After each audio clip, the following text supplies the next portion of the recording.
नमस्कार। आज हम जो निर्गुण भक्ति भाव के संत हैं, संत पीपा जी, उसकी चर्चा करेंगे। देखो, संत पीपा जी है, इसका जो जन्म था ये 1425 ईस्वी में माना जाता है। गागरोन के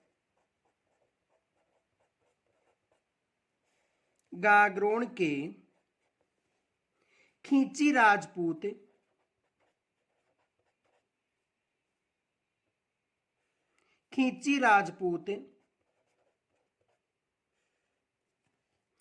संत पीपा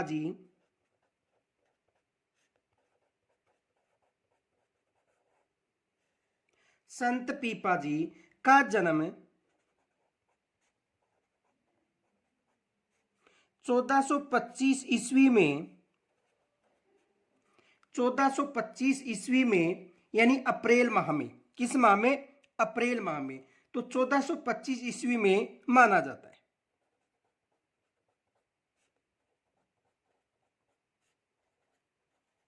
कब माना जाता है? 1425 ईस्वी में इनका जन्म माना जाता है। किसका जन्म माना जाता है? संत पीपा जी का। तो देखो, संत पीपा जी का जन्म हुआ था 1425 ईस्वी में यानी अप्रैल माह में। और यदि तिथि पूछे तो चैत्र शुक्ल पूर्णिमा। कब हुआ था? चैत्र शुक्ल पूर्णिमा को इसका जन्म हुआ था। चैत्र शुक्ल पूर्णिमा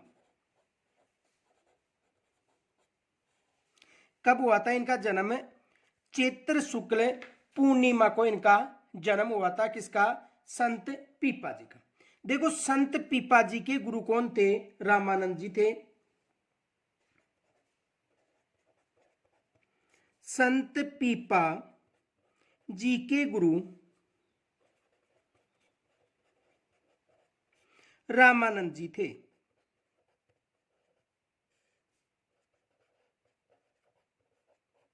संत पीपा जी के गुरु कौन थे? रामानंद जी थे। एक विशेष याद रखना, देखो, रामानंद जी के कहने पर ही संत पीपा जी ने माया मोह छोड़कर और गृहस्थ जीवन छोड़कर भक्ति मार्ग को अपनाया था। किनके कहने पर? रामानंद जी के।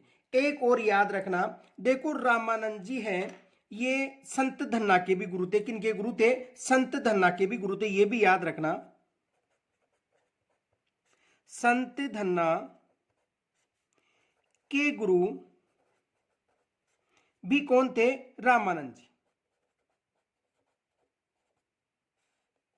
ये भी याद रखना कि संत धन्ना के गुरु भी कौन थे? रामानंद जी। तो किनके गुरु थे? संत पीपा जी व संत धन्ना के गुरु कौन थे? रामानंद जी। आगे देखो, रामानंद के कहने पर, किनके कहने पर, यानी रामानंद जी जो इनके गुरु थे उनके कहने पर,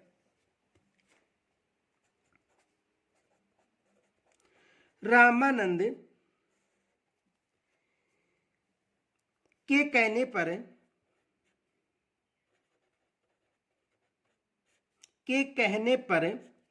यानी जो गुरु थे रामानंद, उनके कहने पर संत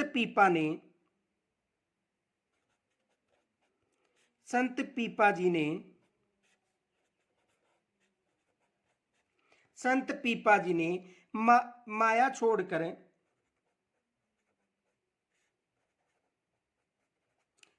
छोड़कर गृहस्थ जीवन व्यतीत किया था। गृहस्थ जीवन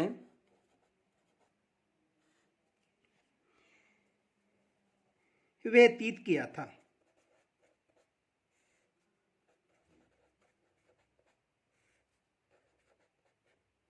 किनके कहने पर? रामानंद जी के कहने पर। तथा भक्ति मार्ग को अपनाया था।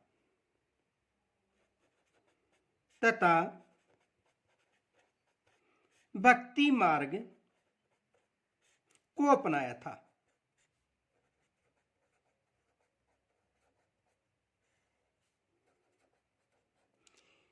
इनके अलावा देखो, जो संत पीपा जी के अनुरोध पर ही, यानी संत पीपा जी के कहने पर ही, जो द्वारिका जाते हुए रामानंद जी और उनके साथ एक कबीर व रेदा जो उनके शिष्य थे, उन्होंने गागरोन पधारे थे। तो देखो,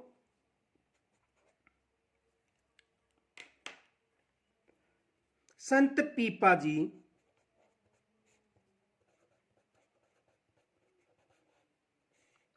के अनुरोध पर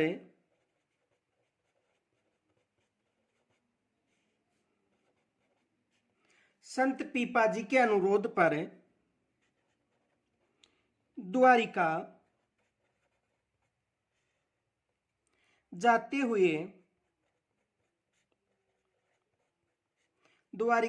हुए रामानंद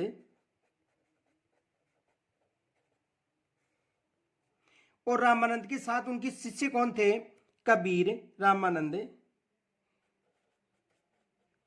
शिष्य कबीर, रैदास जिसे रविदास के नाम से भी जाना जाता है, सहित अनेक शिष्यों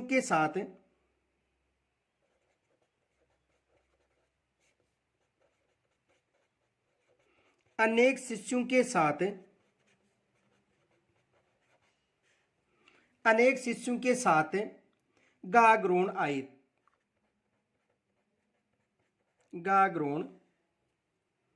आए थे। तो संत पीपा जी के अनुरोध पर जो गुरु थे रामानंद, वो कहां पर आए थे? गागरोन आए थे। आगे देखो, कालोपरांत पीपा जी काशी में जाकर रामानंद की शिष्यता ग्रहण की थी। कालोपरांत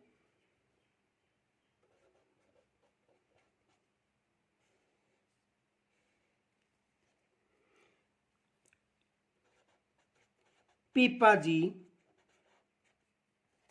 काशी में जाकर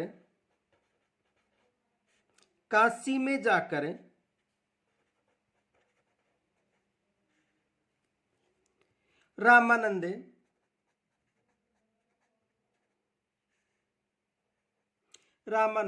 के शिष्य बन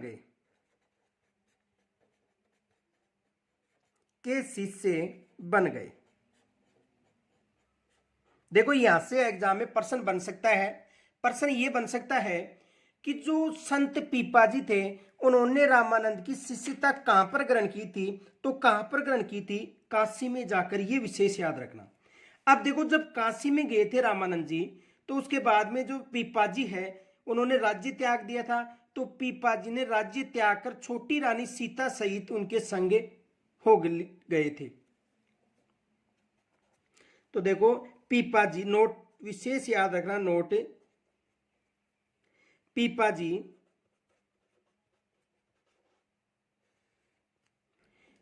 राज्य त्याग करें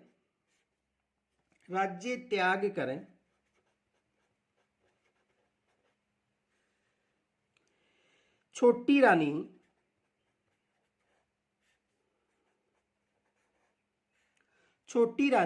सीता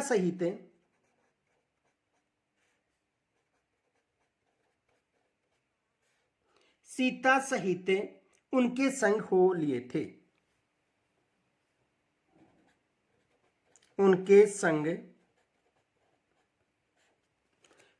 थे। यानी कि पीपा जी ने जब राज्य त्यागा था, और राज्य त्यागने के बाद जब गुरु रामानंद जी द्वारिका जा रहे थे और गागरोन आए थे, उस समय यानी पीपा जी ने उस समय राज्य को त्याग दिया था, और अपनी जो रानी थी सीता, उसके साथ उस जो शिष्य थे रामानंद जी के, उनके साथ इन्होंने भी प्रस्थान कर लिया था। किन्होंने? संत पीपा जी ने। और उसके साथ कौन थी संत पीपा जी के साथ? उसकी रानी सीता। अब देखो, इसके पश्चात घूमते हुए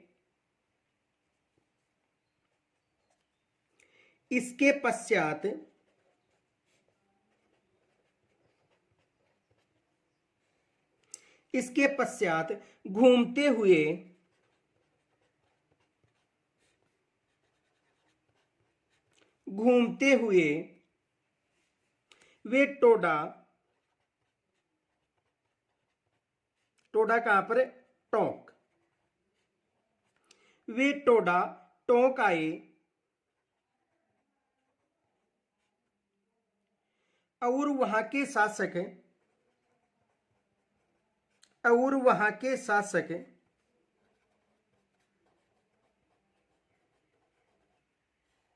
टोडा का शासक कौन था उस समय? सूरसेन।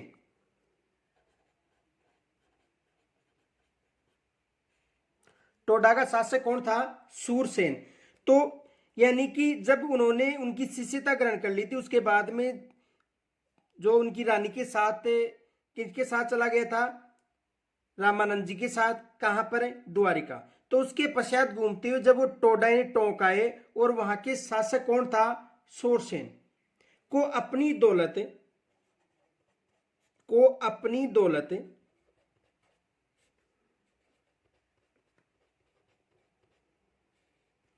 अपनी दौलत संतु में बांट देने,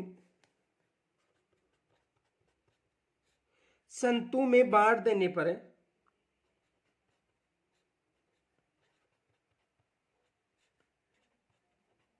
देने पर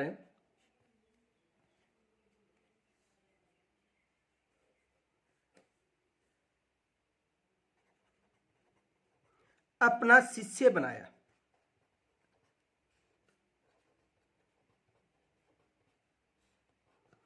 ये विशेष याद रखें क्योंकि यहां से एग्जाम में प्रश्न आ चुका है। आगे देखो,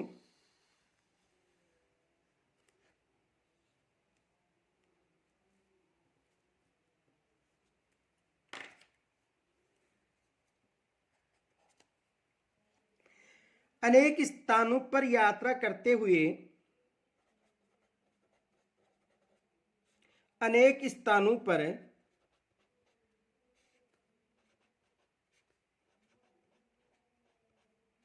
यात्रा करते हुए, अनेक स्थानों पर यात्रा करते हुए वे पुनः गागरोन लौट आए, गागरोन लौट आए।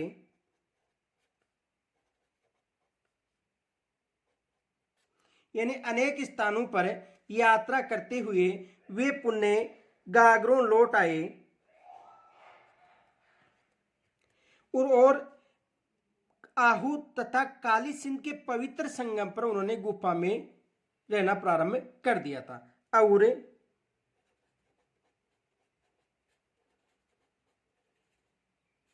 आहू तथा काली सिंध,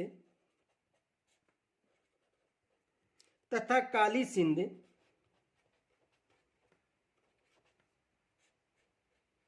काली सिंध के पवित्र संगम पर, के पवित्र संगम पर, के पवित्र संगम पर गुफा में रहने लगे, गुफा में रहने लगे। देखो, काली सिंध और आहू का जो संगम है वो कहां पर है? गागरोन दुर्ग के पास, झालावाड़ में। ये याद रखना। तो अनेक स्थानों पर यात्रा करने के बाद पुनः गागरोन यानी झालावाड़ में लौट आए, और आहू तथा काली सिंध के पवित्र संगम पर गुफा में रहने लगे। ये याद रखना, काली सिंध और आहू नदी का जो संगम है वो कहां पर है? झालावाड़ में। आगे देखो, एक फैक्ट याद रखना, नोट नोट यहां इनका मंदिर, निवास स्थान व गुफा प्रसिद्ध है। यहां इनका मंदिर, निवास स्थान, निवास स्थान व गुफा प्रसिद्ध है, वह गुफा प्रसिद्ध है। यह विशेष याद रखना। कहां पर है? गागरोन यानी झालावाड़।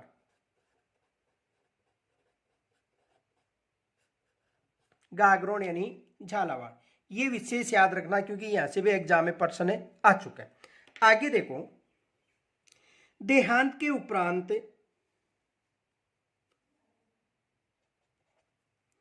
देहांत के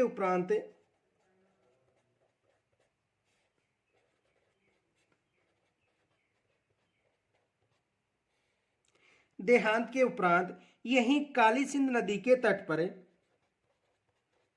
यहीं काली सिंध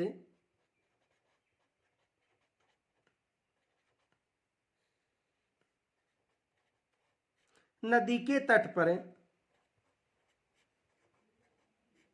काली सिंध नदी के तट पर इनकी छतरी बनाई गई, इनकी छतरी बनाई गई।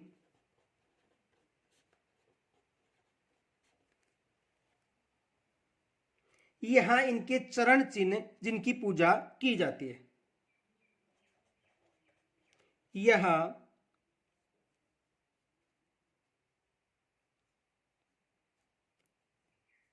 इनके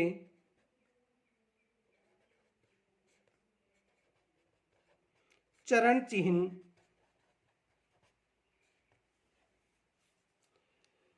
हैं जिनकी पूजा की जाती है, जिनकी पूजा की जाती है। ये विशेष याद रखना। इनके अलावा देखो, यह मान्यता है कि दीक्षा के उपरांत पीपाजी ने दर्जी वृत्ति अपनाई थी, इसलिए दर्जी समुदाय के लोग इन्हें अपना आराध्य मानते हैं। देखो आगे देखो,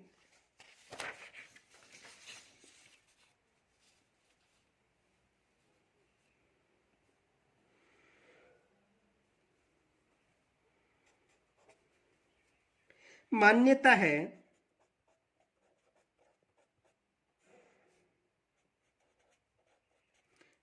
है कि दीक्षा के उपरांत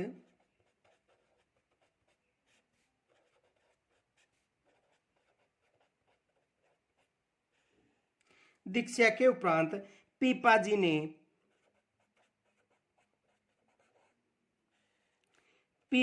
ने दर्जी वृत्ति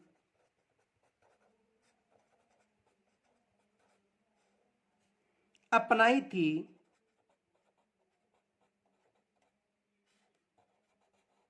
कौन सी?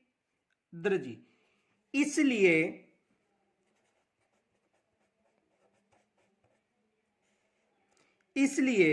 दर्जी समुदाय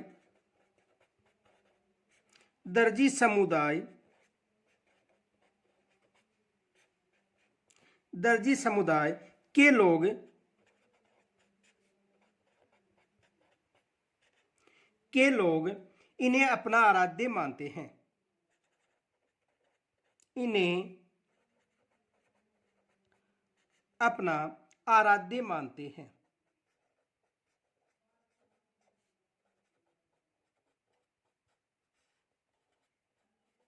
किन्हें मानते हैं? संत पीपाजी को। ये विशेष याद रखना। आगे देखो,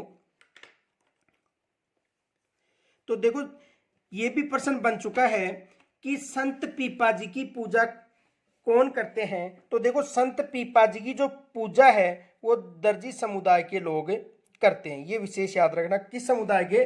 दर्जी समुदाय के लोग। इनके अलावा देखो, बाड़मेर के समदरी गांव में पीपाजी का भव्य मंदिर है। बाड़मेर के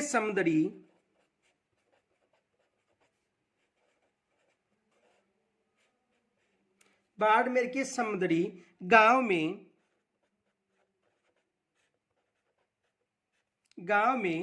पीपाजी का भव्य मंदिर है।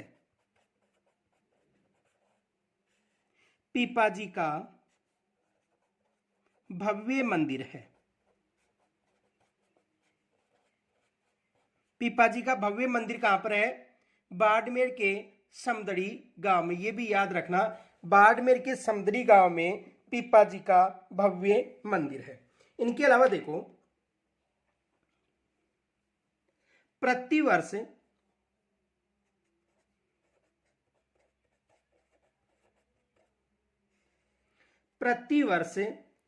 चैत्र शुक्ला पूर्णिमा चैत्र शुक्ल पूर्णिमा प्रतिवर्ष चैत्र शुक्ल पूर्णिमा को विशाल मेला आयोजित होता है। को विशाल मेला आयोजित होता है। आयोजित होता है यानी प्रतिवर्ष चैत्र शुक्ल पूर्णिमा को विशाल मेला आयोजित होता है। इनके अलावा देखो, संत पीपाजी से संबंधित विस्तृत साहित्य, संत पीपाजी से संबंधित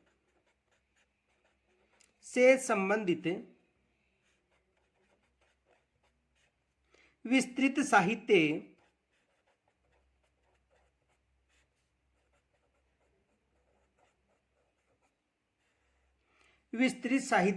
हस्तलिखित ग्रंथों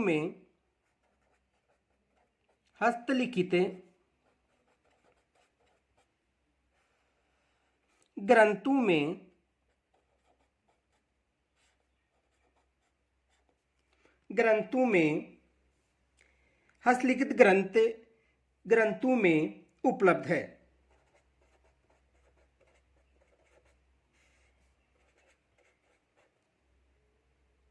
जिनमें देखो, ये ग्रंथ विशेष याद रखना, एग्जाम में प्रश्न पूछा जा सकता है। जिनमें पीपा की कथा,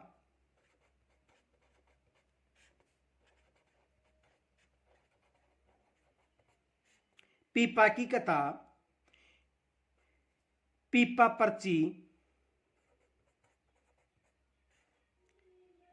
पर्ची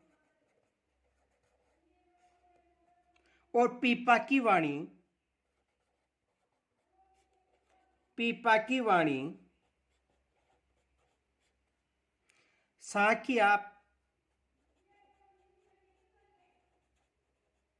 साखिया पद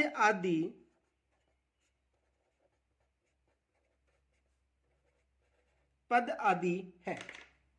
इनके अलावा देखो, एक फैक्ट याद रखना, नोट, 17वीं शताब्दी में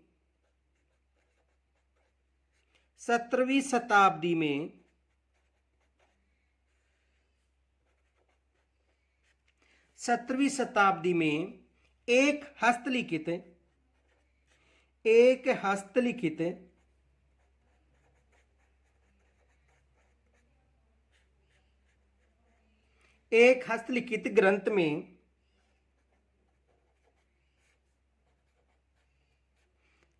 में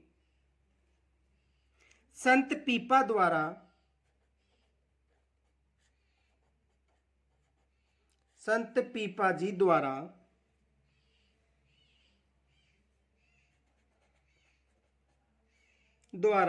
रचित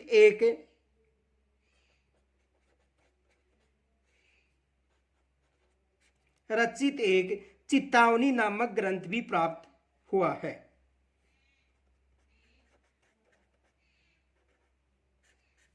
चितावनी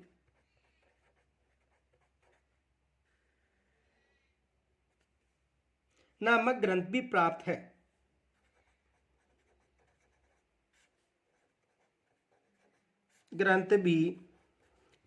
है।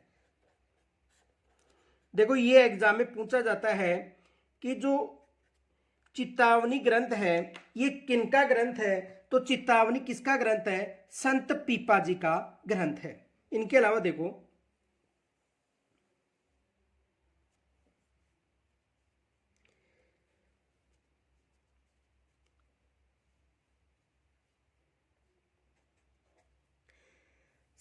जब ये शासक थे उस समय दिल्ली सल्तनत के सुल्तान फिरोज शाह तुगलक के साथ इन्होंने युद्ध किया था। उस युद्ध में क्या होता है? विजय हुए थे। तो शासक रहते समय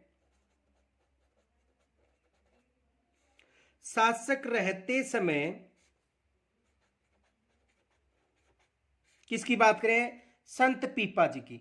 तो शासक रहते समय दिल्ली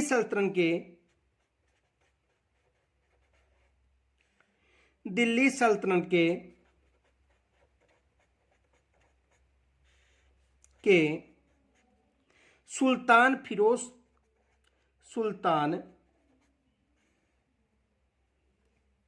फिरोज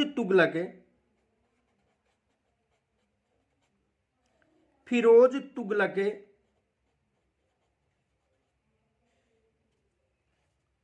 के साथ युद्ध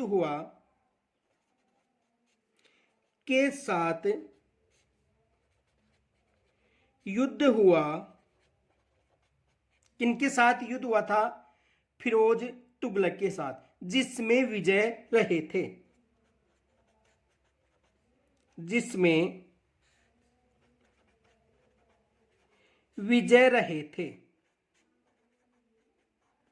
कौन विजय रहे थे? संत पीपा जी। इनके अलावा देखो, पीपा जी मूर्ति पूजा का विरोध करते हुए ईश्वर उपासना पर जोर देते थे।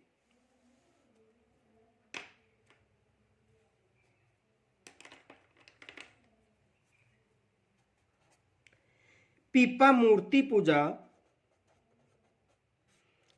जी मूर्ति पूजा का विरोध करते हुए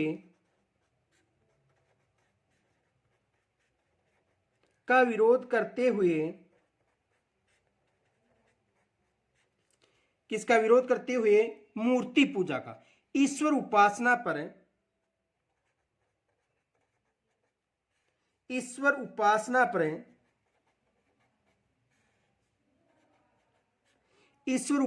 पर जोर देते थे।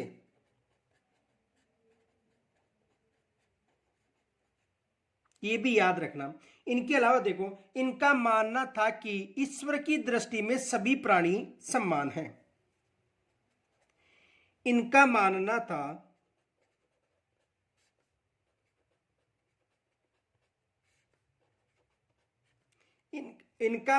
था कि ईश्वर की दृष्टि में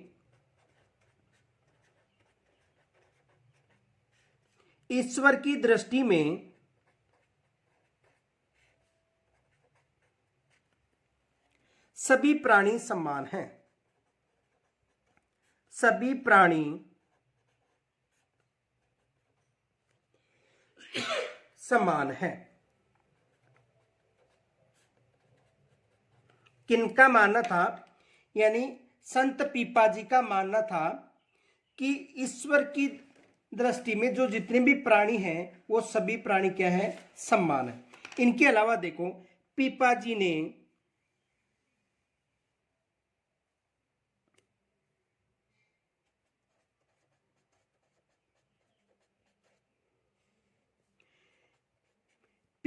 ने भारत में चली आ रही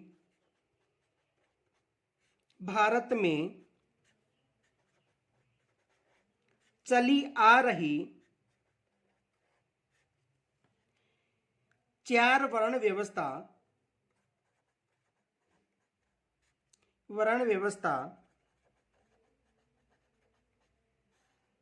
यानी चली आ रही वर्ण व्यवस्था में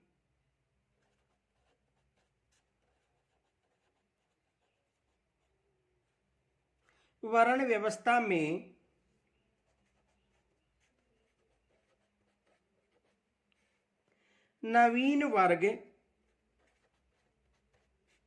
कौन सा? श्रमिक वर्ग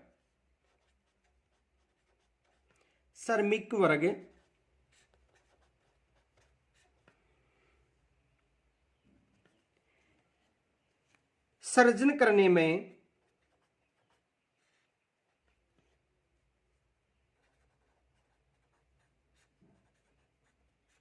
महत्वपूर्ण भूमिका निभाई।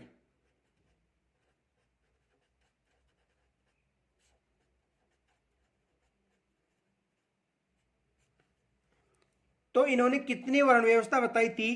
यानी जो प्रारंभिक 4 वर्ण व्यवस्था चल रही थी उनमें एक वर्ण व्यवस्था और शामिल की थी, कौन सी? श्रमिक वर्ग। और कितने बताए थे? 5। इनके अलावा देखो नोट विशेष याद रखना, इनके द्वारा सर्जित यह नवीन वर्ग ऐसा था जो हाथों से परिश्रम करता था और मुख से ब्रह्मा का उच्चारण करता था। नोट, उनके द्वारा सर्जित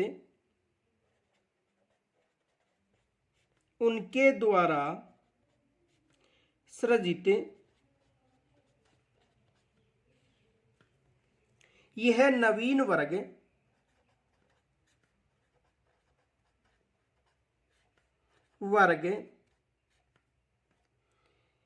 ऐसा था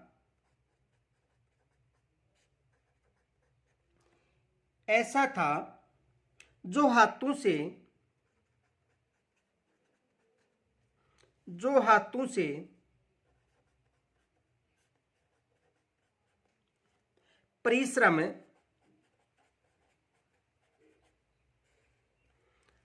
से परिश्रम करता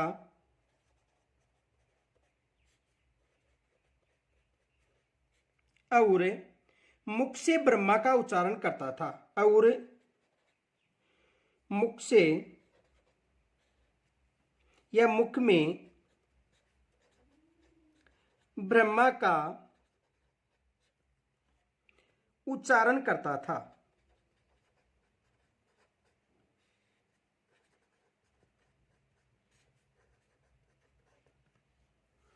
तो आज हमने संत पीपाजी के बारे में चर्चा की है और कल जो संत जाम्बोजी है उसके बारे में चर्चा करेंगे। तब तक के लिए नमस्कार।